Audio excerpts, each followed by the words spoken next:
வேலூரில் ஆக்கிரமிப்பாளர்களால் சுருங்கிய நிக்கல்சன் கால்வாய். மழை காலங்களில் உறக்கத்தை இழக்கும் கன்சால்பேட்டை மக்கள்.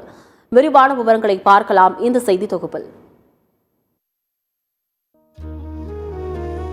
வேலூர் மாநகராட்சியில் ஆண்டுதோறும் வடகிழக்கு பருவமழை காலங்களில் கன்சால்பேட்டை, முள்ளிப்பாளையம், திடீர்நகர் பகுதி குடியிருப்புகளில் மழைநீர் சூழ்வதும் பொதுமக்கள் பாதுகாப்பான இடங்களில் தங்க வைக்கப்படுகின்றன. மழைக்கால முகாம்கள் கன்சால்பேட்டை, திடீர்நகர் பகுதி மக்களுக்காக ஏற்படுத்தி தங்க வைத்து உணவு வழங்கி வருகின்றன. ஆனால் ஏன் கன்சால்பேட்டை, திடீர்நகர் பகுதியில் மட்டும் மழைநீர் சூழ்கிறது, அதை எவ்வாறு தவிர்க்கலாம் என்பது குறித்து யாரும் அக்கறை காட்டுவதில்லை என அப்பகுதி மக்கள் வேதனை தெரிவிக்கின்றனர். வேலூர் நகரின் பிரதான நீர் கால்வாய் என கருதப்படும் நிக்கல்சன் கால்வாய் கடந்த 100 ஆண்டுகளுக்கு முன்பு ஆங்கிலேயர் கர்னல் நிக்கல்சன் என்பவரால் வேலூர் நகரத்தின் நீர் தேவையை பூர்த்தி செய்வதற்காக அமைக்கப்பட்டதாகும். இது வேலூர் கோட்டையின் அகழியில் முழுமையாக நிரம்பி நகரத்தின் குடிநீர் தேவைக்காகவும் பயன்படுத்தப்பட்டது. எனினும் பராமரிப்பின்மை காரணமாக கழிவுநீர் செல்லும் கால்வாயாக மாறிவிட்டதாக அப்பகுதி மக்கள் வேதனை தெரிவிக்கின்றனர். வேலூருக்குள் ஓட்டேரியில் தொடங்கி சுமார் 20 கிலோமீட்டர் பயணித்து பாலாற்றில் இது கலக்கிறது.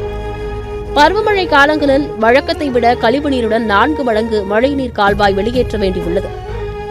ஆனால் ஆக்கிரமிப்பால் கால்வாய் சுருங்கியதே திடீர்நகர், கன்சால்பேட்டை மக்களின் பாதிப்பிற்கு காரணம் என தெரிவிக்கப்பட்டுள்ளது. கோலவட்டம் பகுதியிலிருந்து வரும் அதிகப்படியான மழைநீர் நிக்கல்சன் கால்வாயுடன் கலப்பதால் முள்ளிப்பாளையம் மற்றும் திடீர்நகரை வெள்ளம் சூழ்ந்து கொள்கிறது. கன்சால்பேட்டை பகுதியில் நிக்கல்சன் கால்வாய் 10 அடியாக சுருங்குவதால் மழைநீர் முழுவதும் வீடுகளில் புகுந்து விடுவதாக குற்றச்சாட்டு எழுந்துள்ளது. வேலூரை பொறுத்த வரைக்கும் பார்த்தீங்கன்னா குறைஞ்சது ஒரு 10 ஆண்டு காலமாக சாதாரண மழைன்னு நீங்கள் பார்த்தீங்கன்னாலே நிரந்தரமாக மழை நீர் தேங்கக்கூடிய பகுதி, அதுவும் குடியிருப்பு பகுதிகளில் கழிவுநீர் கலந்து சேரக்கூடிய பகுதின்னு பார்த்தீங்கன்னா கன்சால்பேட்டை பகுதி, வேலூர் மாங்காமண்டி, முள்ளிப்பாளையம் பகுதி. வெறும் அந்த நிக்கல்சன் கால்வாயை ஒட்டி அந்த வீட்டு வாசலுக்கும் பார்த்தீங்கன்னா 10 அடி கூட கிடையாது. சாதாரண குழந்தை இல்லை, ஒரு நல்ல திடகாத்திரமான மனுஷனே தவறி விழுந்து அடிச்சுட்டு போகக்கூடிய மோசமான சூழ்நிலை. வேலூர் நிக்கல்சன் கால்வாய் வந்து பார்த்தீங்கன்னா லேசான மழைக்கே மிகப்பெரிய ஒரு அடைப்புகள் அந்த கால்வாயில் தூர்வாரப்படாமல் இருக்குது. இந்த நிக்கல்சன் கால்வாய் ஏதோ ஒரு முறை அந்த ஆக்கிரமிப்பு அகற்றணும்னு வந்து சுற்றுச்சுவர் கட்டுறோன்றதெல்லாம் இல்லை, முறையாக அதை தூர்வாரி தொடர்ந்து அதை பராமரிக்கணும்.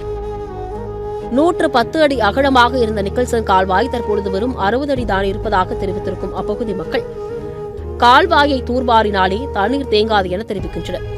இதுகுறித்து அதிகாரிகள் அலட்சியமாக செயல்படுவதாக பாதிக்கப்பட்டவர்கள் வேதனை தெரிவித்துள்ளனர். 110 அடி கால்வாய் வந்து இப்போதைக்கு 60 தான் இருக்குது. அந்த 60 வந்து க்ளீன் பண்ணுறேன்னு சொல்லிட்டு சுத்தப்படுத்துறேன்னு சொல்லிட்டு திடீர்னு வந்து அதிகாரிங்க மொத்தத்தை இடித்து கிளியர் பண்ணாங்க. அந்த கிளியர் மட்டும் தான் பண்ணாங்க, தவிர்த்து இந்த காவாவை தூர்வாரில், முறையாக தூர்வாரில் அந்த வேலையை செய்யாமல் இந்த வேலை காரணம் மொத்த பழியை வந்து அதிகாரிக்கு தான் போய் சேரும். கால்வாயை க்ளீன் பண்ணாலே போதும், மொத்தம் தண்ணியை வந்து தேக்கம் வர தண்ணி எங்கேயுமே தேங்காது. மொத்தம் வந்து குறைஞ்சபட்சம் ஒரு 4 அடிக்கு மேலே மொத்தம் புதார் சேரு மொத்தமே இருக்குது. இதை வாரினாலே மழை பெஞ்சால், சின்ன மழை பெஞ்சாலும் தண்ணி வராது கண்டிப்பாக. ஒவ்வொரு ஆண்டும் வடகிழக்கு பருவமழையின் போது மழை நீர் கழிவுநீருடன் கலந்து எங்கள் வீடுகளில் புகுந்து விடுவதால் நிவாரண முகாம்களில் குடும்பத்துடன் தங்க வேண்டியுள்ளது என்று தெரிவிக்கின்றனர். வேலூர் நகரின் மழை நீரும் கழிவுநீரும் நிக்கல்சன் கால்வாயில் வருகிறது. கன்சால்பேட்டை வழியாக செல்லும் இடத்தில் மட்டும் ஆக்கிரமிப்பால் கால்வாய் சுருங்கி விடுகிறது. ரியல் எஸ்டேட் வளாகம் மற்றும் தனியார் பள்ளி நிர்வாகத்தினர் ஆக்கிரமிப்பால் கால்வாயை சுருங்கிவிட்டது என்று இந்த ஆக்கிரமிப்பை அகற்ற வேண்டும், அப்போதுதான் எங்கள் பகுதி பிரச்சனைக்கு தீர்வு கிடைக்கும் என்று அப்பகுதி பொதுமக்கள் தெரிவிக்கின்றனர். இந்த காம்பவுண்டு போட்டாங்க சார், இது போடும்போது வந்து தூர் வாரவே இல்லை.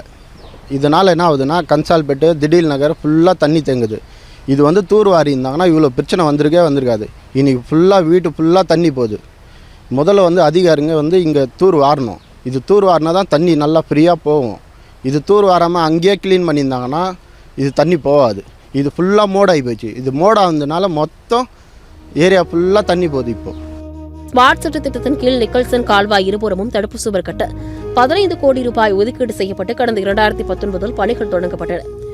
ஆனால் இதுவரை முழுமை பெறாமல் இருப்பதாக குற்றச்சாட்டு எழுந்துள்ளது. எனவே நிக்கல்சன் கால்வாய் ஆக்கிரமிப்பை அகற்றி முள்ளிப்பாளையம், திடீர்நகர், கன்சால்பேட்டை மக்களின் பிரச்சினைகளுக்கு நிரந்தர தீர்வு காண மாவட்ட நிர்வாகம் நடவடிக்கை எடுக்க வேண்டும் என்பதே அப்பகுதி மக்களின் கோரிக்கையாக இருந்து வருகிறது. மழைக்காலங்களில் வேலூரில் இருக்கக்கூடிய சில பகுதிகளில் அதிக தண்ணீரானது குடியிருப்பு பகுதிகளில் தேங்குகின்றன. அது மட்டும் இல்லாமல் கழிவுநீர் கால்வாயில் வரக்கூடிய தண்ணீரும் அந்த மழை நீரோடு சேர்ந்து அந்த குடியிருப்பு பகுதிகளில் தேங்குவதால் பல்வேறு இன்னலுக்கு அங்கே இருக்கக்கூடிய பொதுமக்கள் ஆளாகின்றனர். இதற்கான காரணம் என்னவென்று பார்த்தோம்னால் வேலூரில் இருக்கக்கூடிய மிக முக்கியமான கால்வாய், அதாவது நிக்கல்சன் கால்வாயே. இந்த கால்வாயை முறையாக தூர்வாரி அதை சரி செய்தாலே இந்த வேலூர் மாவட்டத்தில் ஆங்காங்கே தேங்கும் தண்ணீரானது தேங்காமல் இருக்கும். ஆகவே இந்த நிக்கல்சன் கால்வாயை முறையாக தூர்வாரி சீரமைத்தால் மட்டுமே இதற்கான தீர்வு ஏற்படும் என்று இந்த பகுதியில் இருக்கக்கூடிய பொதுமக்கள் தெரிவித்திருக்கின்றனர். சத்தியம் செய்திகளுக்காக ஒளிப்பதிவாளர் சுதாகருடன் பிரீத்குமார்.